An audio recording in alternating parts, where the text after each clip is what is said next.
Hello there, it's Kathy Roberts, the Tidy Tutor, and I am going to talk about the distraction that we have with our cell phones and how it really takes us off our game and how to stop that distraction from happening. And I'm not going to tell you to shut it off or stop notifications or leave it in another room, all right?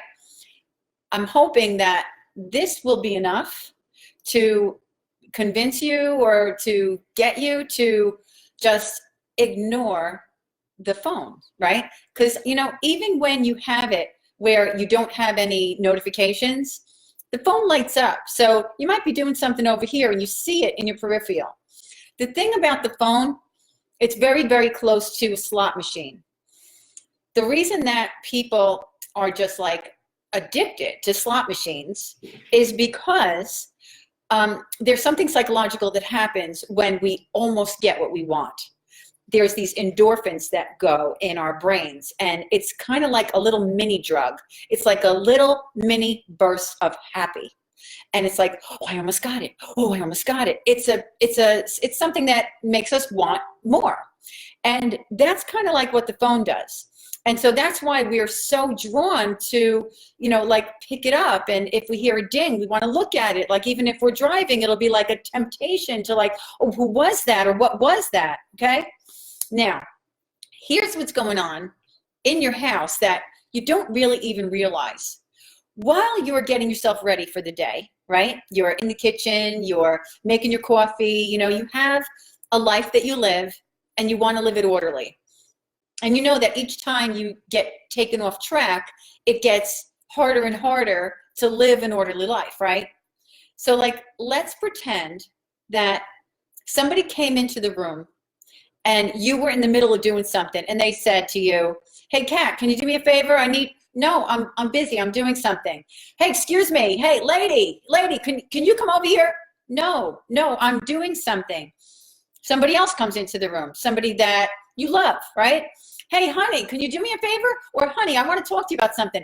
I'll talk to you in a minute. Can't you see I'm in the middle of doing something? Like, let's say you're like washing the dishes or something, right? You're almost done. And somebody comes in, your significant other, your kid, your sister, somebody, and says, stop what you're doing right now. Come over here. I need to talk to you. You would say to them, wait, is it important? Can it wait? Because, you would think that if somebody was going to say to you that, like they needed you right now, that it would be important, right? If they'd say, oh, no, I just wanted you to look at this paint color, or, oh, no, I just wanted you to see something that's funny, right? You would say, as soon as I'm done, right? Well, we don't do that with our phones. We give our phones so much honor and so much, I wish I could think of the word. There's a specific word for this. We give our phones this hierarchy of place in our lives. It doesn't make any sense. Now, here's the thing that I was going to say, that hopefully this one thing might help you to, to maybe say, I am not going to get off my routine. I'm going to stick to my plan for my day because my life is important. And because I know that if I don't stick to these things, I'm going to be behind the 8 ball later, right? That you'll stick to this. Okay, ready? Let's say your little child is 30 years old now, and you are going back in time, and you're in the kitchen, and you're getting ready in the morning, right? And your little child comes up to you, and he's just about knee high, right? And he says, Mommy, and you say to him, wait a minute, honey, I'm busy. But Mommy, wait a minute, honey, I'll do that in a minute, okay? I'm doing something, right? Now, I'm going to ask you, what would you give today for 5 minutes, again, with that little child, right?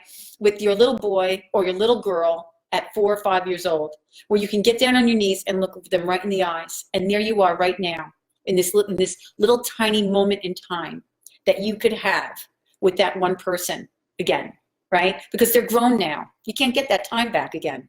We can even do this with somebody that's passed away, right? Let's say it's your mother, your grandmother, your grandfather, somebody that was really close to you, and they don't live, they're not alive anymore, right? And they're in the room with you, and they're saying, Ma or Kat or whatever your name is, right? Maria, Jean, Carly, right, whatever, right?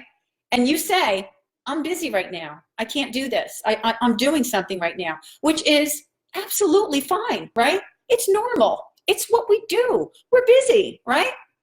But there we are, taking or doing what is completely right for somebody, putting somebody off that we would take a bullet for in 1 second, right? That there is nothing in this whole world that we wouldn't do for that person. Yet we understand that there's certain things in this world that we have to do.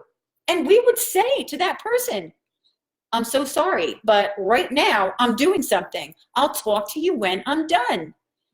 Yet this freaking thing, this thing can light up and can ding. And we will stop whatever we are doing and take a look at it and swipe and look and respond. And oh my God, and who said that? Oh wait, what did you say? Oh, let me say, and then here we go, right? Giving this thing so much honor. That's the word I was looking for. I wonder if I actually said it before. We could give this thing so much honor that we will stop whatever we are doing and pay attention to it. Yet somebody that we love dearly, to have that interruption, something's wrong there. Something's wrong. So I'm hoping that that you will make a decision that your life is way more important than anything that is going to take you off your game, so that you can't be there for you because you have taken so much time for something that doesn't really matter in the long run. And the truth is that there's plenty of time for all of those things. A text message that came in, a Facebook post that came up, an Instagram something, a Snapchat thing that came up. There is plenty of time for you to do that and what you were doing before. But there isn't plenty of time if you take the time away from what you have to do the things that you don't have to do. It's just something that happens. I know you've probably heard of this. You can take all the boulders, all the big rocks, put them in a jar, right? Those are the important things. You put sand in it, that's the least important things, and then you put water in it. Everything fits, almost everything fits. But if you take the sand and you put that in, there's no room for the important things. Things all fit in your day if you put them in the proper order. If you put them out of order, the things that are the most important, the things that make your life run smoothly, they can't get in. And that's why we end up behind the 8 ball all the time. That's why we end up $1 short and a day late, rushing out the door. I call it spilling out the front door, leaving the house and having to run back because you forgot something. It's a horrible way to live, and it's all because we can't stay focused. Now, if you don't know what you got to do, well, that's a whole different story, because I was born organizationally challenged, and no matter how much energy you put into something, if you don't know what to put the energy into, it's what I call doing a lot of nothing. That's a whole nother story, and I have the solution for that in my course, Tutor University, but that's not the topic here. The topic is, wait a minute, one other thing. Something that I learned from Pam Young and Peggy Jones is one of their habits that I have actually taken out of my 12 habits, because I had to add one, and that's the one that I took out, which was finish your morning routine before you leave the house, okay? Well, I took that out and I replaced it with it goes where it goes. That's where you take things and you only let go of them if it's where it belongs. But the thing about finishing your morning routine before you leave the house, this is now leaving the house. So maybe you're not leaving the house in actuality, but by taking your attention off of something and then going here, you're leaving the house. It's what you're doing. So you could say one of the habits could be finish your morning routine before you go to your phone. Okay?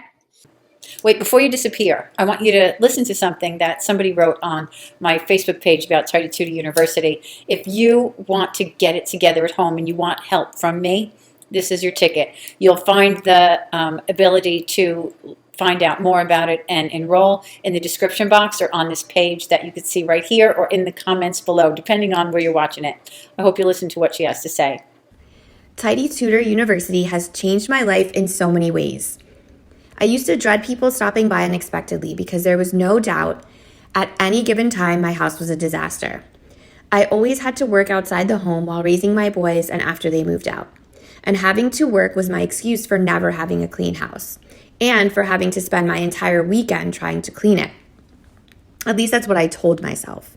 If only I'd had the opportunity of TTU years ago, I would have learned what I feel are the two most important things. I could survive without a lot of stuff, and good habits and daily routines are essential. Now that I finally get it, a whole new world has been opened up. A world where I can finally pursue my dreams and create and fulfill my divine purpose. If you are on the fence about trying TTU, please do this for yourself. All right, now I'll sign out. Thanks for being here. Let me know if you watch this on replay. Okay? Bye.